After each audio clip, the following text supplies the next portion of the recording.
YouTube మిత్రులకు నమస్కారం. మీరు చూస్తున్నారు agri vehicles vlogs YouTube channel. ఈరోజు మేము ముందుకి ఒక సెకండ్ హ్యాండ్ హార్వెస్టర్ అయితే అమ్మకానికి తీసుకోవడం జరిగింది. John Deere 5310 black engine harvester అయితే అమ్మకానికి తీసుకోవడం జరిగింది. మీరు కనుక మన ఛానల్ని ఫస్ట్ టైం చూసినట్లయితే సబ్స్క్రైబ్ చేసుకోండి, అలాగే వీడియోని లైక్ అయితే చేయండి. మీ వద్ద సెకండ్ హ్యాండ్ వెహికల్స్ ఉంటే అవి అమ్మాలనుకుంటే స్క్రీన్లో కనిపిస్తున్న మా వాట్సాప్ నెంబర్కి ఫొటోస్ మరియు వివరాలు పంపించగలరు. మీ వెహికల్ కూడా సేల్ చేసి పెడతాము. మీ బండిని అమ్మాలనుకుంటే మాత్రమే స్క్రీన్లో కనిపిస్తున్న నెంబర్కి అయితే వాట్సాప్లో ఫొటోస్ మరియు వివరాలు పంపించగలరు. కాల్స్ మాత్రం చేయవద్దు. ఈ నెంబర్ వచ్చేసి యూట్యూబ్ ఛానల్ నెంబర్ గమనించగలరు. కాల్స్ మాత్రం చేయవద్దు. ఈరోజు మనకైతే John Deere 5310 standard box harvester అయితే అమ్మకానికి తీసుకోవడం జరిగింది. ఈ హార్వెస్టర్ అయితే నీట్ కండిషన్లో ఉంది, గుడ్ కండిషన్లో ఉంది.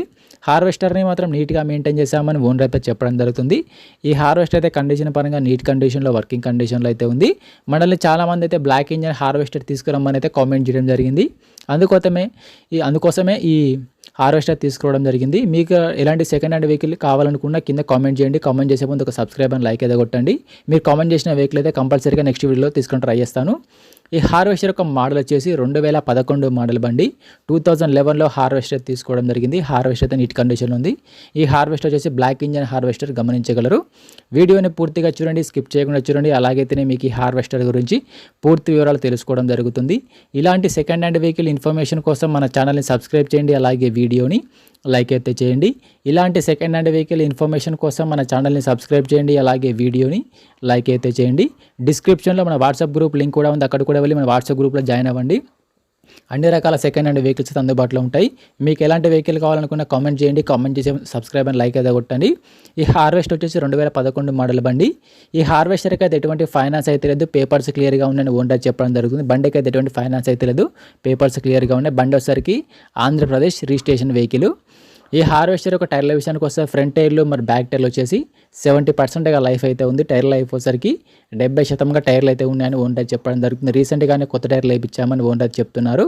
హార్వెస్టర్కి అయితే ఎటువంటి రిపేర్ అయితే లేదు. రీసెంట్గానే హార్వెస్టర్కి ఉన్న రిపేర్లు మొత్తం చేయించారు. ప్రస్తుతం అయితే బండికి అయితే ఎటువంటి రిపేర్ అయితే లేదు. డైరెక్ట్గా వర్క్కి వెళ్ళొచ్చు, ఫీల్డ్కి వెళ్ళొచ్చు. రీసెంట్గానే ఆయిల్ చేంజ్ కూడా చేయించామని ఓనర్ చెప్పడం జరుగుతుంది. హార్వెస్టర్ ఒక బాక్స్ వచ్చేసి స్టాండర్డ్ బాక్స్గా ఉంది. బాక్స్ కూడా మంచి కండిషన్లో, నీట్ కండిషన్లో ఉంది. బాక్స్ను కూడా రీసెంట్గానే రిపేర్ చేయించామని ఓనర్ అయితే చెప్పడం జరుగుతుంది. ఈ బండి యొక్క రీడింగ్ వచ్చేసరికి రీడింగ్ కూడా చాలా తక్కువనే తిరిగిందని చెప్తున్నారు. బండి అయితే ఆల్రెడీ ఫీల్డ్లో కూడా నడుస్తుందని ఓనర్ అయితే చెప్పడం జరుగుతుంది. బండికి అయితే ఎటువంటి డ్యామేజ్ కానీ ఎటువంటి రిపేర్ అయితే లేదు. మంచి వర్కింగ్ కండిషన్లో వెహికల్ అయితే ఉంది. ఓనర్ నెంబర్ వచ్చేసి టైటిల్లో మరియు డిస్క్రిప్షన్లో ఉంది, గమనించగలరు. ఈ హార్వెస్టర్ ఉన్న లొకేషన్ సరికి ఆంధ్రప్రదేశ్లోని నంద్యాల జిల్లాలో బండి తమ్మకానికి ఉంది. ఆంధ్రప్రదేశ్లోని నంద్యాల డిస్టిక్లో వెహికల్ తమ్మకానికి ఉంది. ఓనర్ నెంబర్ వచ్చేసి టైటిల్లో మరియు డిస్క్రిప్షన్లో ఉంటుంది, గమనించగలరు. ఈ హార్వెస్టర్కి ఓనర్ చెప్తున్న రేట్ వచ్చేసరికి 6,50,000 మాత్రమే చెప్తున్నారు. 2011 మోడల్ బండి 6,50,000 చెప్తున్నారు. ఈ రేట్ కూడా ఫిక్స్ ఏం కాదు, మాట్లాడుకుంటే కొంచెం తగ్గించే అవకాశం కూడా ఉంది. హార్వెస్టర్ లొకేషన్కి వెళ్ళి మాట్లాడుకుంటే కొంచెం తగ్గించే అవకాశం కూడా ఉంటుంది. హార్వెస్టర్ యొక్క ఓనర్ నెంబర్ వచ్చేసి టైటిల్లో మరియు డిస్క్రిప్షన్లో ఉంటుంది, గమనించగలరు. హార్వెస్టర్ అమ్ముడుపోయినట్లయితే ఓనర్ నెంబర్ తీసేయడం జరుగుతుంది. ఓనర్ నెంబర్ లేకపోతే బండి అమ్ముడుపోయినట్లు. టైంపాస్ కాల్స్ మాత్రం చేయవద్దు. మీకు ఇంట్రెస్ట్ ఉండి హార్వెస్టర్ని తీసుకోవాలనుకుంటే కాల్ చేసి మాట్లాడండి. ఎటువంటి ఆన్లైన్ పేమెంట్స్ మాత్రం చేయవద్దు. ఆన్లైన్ పేమెంట్ చేసి మాత్రం మోసపోద్దు. బండి ఉన్న లొకేషన్కి వెళ్ళి కండిషన్ చూసి మాట్లాడుకున్న తర్వాత మాత్రమే పేమెంట్ చేసుకోనండి. ఎటువంటి ఆన్లైన్ పేమెంట్స్ మాత్రం చేయవద్దు.